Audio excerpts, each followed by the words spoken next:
लें जनाब, एहतजाज बिलाखिर रंग ले आया और ईरान की फैमिली जिसे 8 जनवरी को स्वीडन से डिपोर्ट करना था, अदालती हुक्म के बाद उनकी मुल्क बदरी रोक दी गई है। आज के व्लॉग में इस पर तफसील से बात करते हैं और इस बात का भी जायज़ा लेते हैं कि इस मुल्क बदरी रोकने से दीगर केसेस पर क्या असर पड़ेगा, इमिग्रेशन के बाकी कवानीन पर क्या असर पड़ेगा और क्या ये रिलीफ वक्ती है या ये मुस्तकिल रिलीफ है। इस सारी की तफसीलात जो है वो आज के इस व्लॉग का हिस्सा है। स्टॉकहोम स्वीडन से आरफ किसाना की जानब से सलाम कबूल कीजिए। आज की ब्रेकिंग न्यूज़ ये है कि स्वीडिश टेलीविजन 4 ने ये तफसीलात जो है वो जारी की हैं कि ईरान की फैमिली ज़ोहरा काज़िमपुर और उनके खामद अफशाद और दो उनके जो बच्चे थे उनको माइग्रेशन की जानब से आखिरी फैसला ये सुनाया गया कि उनको मुल्क बदर किया जाएगा और 8 जनवरी को उन्हें मुल्क बदर करना था। लेकिन माइग्रेशन की अदालत ने उन्हें जो है वो रोक दिया है और माइग्रेशन को कहा है कि उनके केस का दोबारा से जायज़ा ले।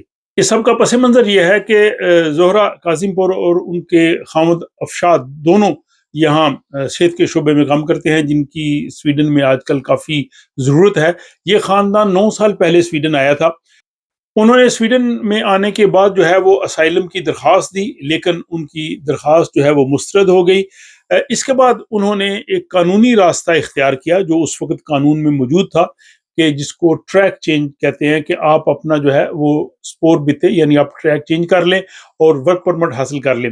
उन्होंने वर्क परमिट हासिल करने के बाद यहाँ पे कानूनी तौर पे काम किया। उन्होंने टैक्स अदा किया, स्वीडिश ज़ुबान सीखी और उनके बच्चे भी जो है वो स्वीडिश यहाँ स्कूलों में पढ़ते हैं और वो मुआशरे में मुकम्मल तौर पर जम हो गए।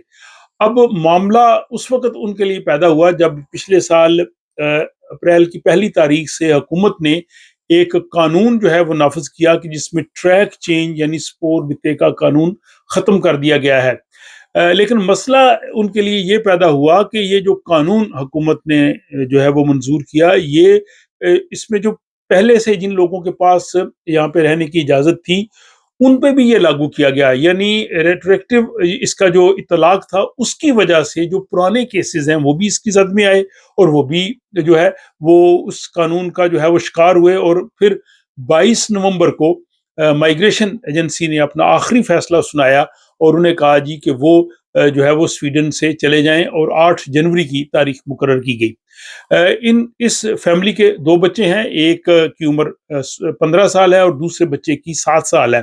जो छोटा बच्चा जो 7 साल वाला है वो स्वीडन में ही पैदा हुआ है, क्योंकि इनको 9 साल हो गए स्वीडन में आए हुए, और वो ऐसे शोबे में काम कर रहे हैं जिसकी स्वीडन में जो है वो शदीद कमी है। अब इसके बाद जो है वो उन्होंने आवाज़ बुलंद की और उनके साथ उनके जो काम पे जो लोग थे और वो लोग जो इस फैसले को गैर मुनसिफाना समझते थे, उन्होंने जो है वो उनकी हमायत में जो है वो अपनी आवाज़ बुलंद की। और ख़ुसूसी तौर पे जो ज़ोहरा है, उनकी जो 7 साला बच्ची है, उसने उनसे पूछा कि हम स्वीडन में क्यों नहीं रह सकते। और जब एक 7 साला बच्ची की ये आवाज़ आई कि मुझे क्यों डिपोर्ट किया जा रहा है, तो ये जुमला पूरे स्वीडन में गूंज गया और इसके बाद जो है वो अवामी रद्द-ए-अमल आया और स्वीडन के मुख्तलिफ शहरों में उनके लिए ये मुज़ाहरे हुए। इस हवाले से आप मेरे 2 व्लॉग देख चुके हैं। और बहुत बड़ा मुज़ाहरा पिछले हफ्ते जो है यहाँ स्टॉकहोम शहर में हुआ, जिसमें बहुत ज़्यादा लोग थे और ख़ुसूसन जो शोबाए सेहत में काम करने वाले लोग थे, वो भी उनके साथ थे। और स्टॉकहोम के अलावा माल्मो में और लुंड में, उमियो में, नॉरशॉपिंग में और स्कोने वगैरह दीगर इलाकों में भी जो है वो लोगों ने उनकी हमायत में जो है मुज़ाहरे किए और अपनी आवाज़ बुलंद की और उन्होंने कहा जी कि उनको यहाँ पे रहने की इजाज़त दी जाए। अब ये मामला जब इस तरह से आगे आया और वो फैमिली जो थी वो इंतहाई परेशानी के आलम में थी कि 8 जनवरी को क्या होगा।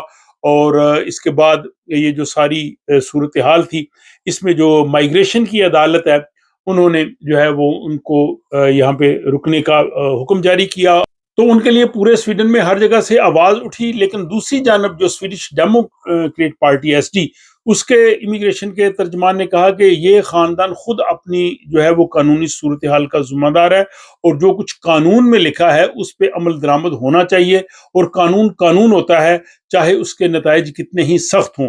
तो वो अपने इस मौक़िफ़ पे थे। लेकिन अचानक सूरत हाल उस वक़्त बदली जब अवामी रद्द अमल के बाद माइग्रेशन जो कोर्ट है اس نے جو ہے وہ ان کو یہاں پہ رکنے کا جو ہے حکم جاری کیا، اور اس کے ساتھ ہی عدالت نے یہ فیصلہ سنایا کہ اس خاندان کے جو کیس ہے اس کی جو دوبارہ نئی سماعت ہوگی، اس کیس کو ریویو کیا جائے گا، اور مائگریشن ایجنسی کیس کو دوبارہ کھولے، اور تب تک یہ خاندان جو ہے وہ سویڈن میں رہ سکتا ہے۔ تو اب جو ہے وہ خاندان یہاں پہ ہے، اور وہ بہت خوش ہے۔ جو خاتون ہے زہرا، انہوں نے کہا جی کہ یہ ہمارے لیے ناقابل بیان حد تک خوشی ہے، اور جن لوگوں نے ہماری مدد کی وہ فرشتے ہیں، لیکن یہ معاملہ، یہ خطرہ ابھی ٹلا نہیں ہے، کیونکہ مائگریشن ایجنسی اس عدالتی فیصلے کے خلاف اپیل بھی کر سکتی ہے، اور اگر اپیل نہ بھی ہوئی تو پھر یہ کیس جو ہے وہ دوبارہ کھل جائے گا، اس میں ان کا انٹرویو ہوگا، کیس کی صورتحال دیکھیں گے۔ اب یہاں پہ جو ہے یہ ایک بڑی اہم صورتحال یہ ہے کہ کیا یہ عدالتی فیصلہ صرف ان کے جو کیس تک محدود رہے گا، یا مزید لوگ جنہیں اس قسم کی صورتحال کا سامنا کرنا پڑے گا یا پڑ سکتا ہے، کیا وہ بھی اس سے فائدہ اٹھا سکتے ہیں؟ دوسرا اہم نقطہ یہ ہے کہ جب ان کا کیس ریویو ہوگا تو کیا یہ جو قانون ٹریک چینج کا اپریل کی 1 تاریخ سے نافذ ہوا پچھلے سال سے، کیا جو سابقہ کیسز تھے ان کو عدالت یہ کہے گی کہ وہ سابقہ کیسز اس کی زد میں نہیں آتے، ریٹریکٹیو جو ہے وہ اس پہ لاگو نہیں ہوگا، تو کیا پھر ان سب کو فائدہ ہو جائے گا؟ یا عدالت ٹریک چینج کے قانون کو مجموعی طور پہ جو ہے وہ کہے گی کہ یہ جو ہے وہ آئینی اور جو قانونی تقاضوں کے منافی ہے؟ تو یہ ساری صورتحال جو ہے اس کا پتہ چلے گا جب یہ عدالتی جنگ شروع ہوگی۔ بڑی اہم بات یہ ہے کہ اب زہرا کا جب یہ کیس آیا تو اس کے ساتھ ان کے جو کام والے تھے بنیادی طور پہ سودرخیز کے لوگ، وہ کھڑے ہوئے، تو اس کے بعد پھر باقی لوگ بھی جو ہے وہ کھڑے ہو گئے۔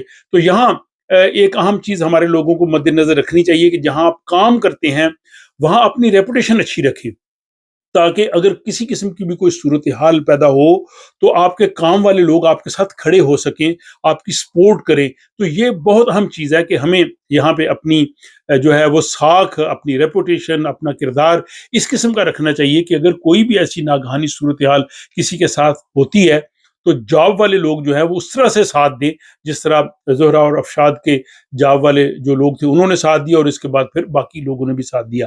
تو یہ جناب آج کی بریکنگ نیوز تھی۔ اس حوالے سے آپ بھی اپنی رائے کا اظہار کمنٹ باکس میں ضرور کیجیے گا۔ اپنا خیال رکھیے گا۔ آپ سے ملاقات ہوتی ہے اگلے ولاگ۔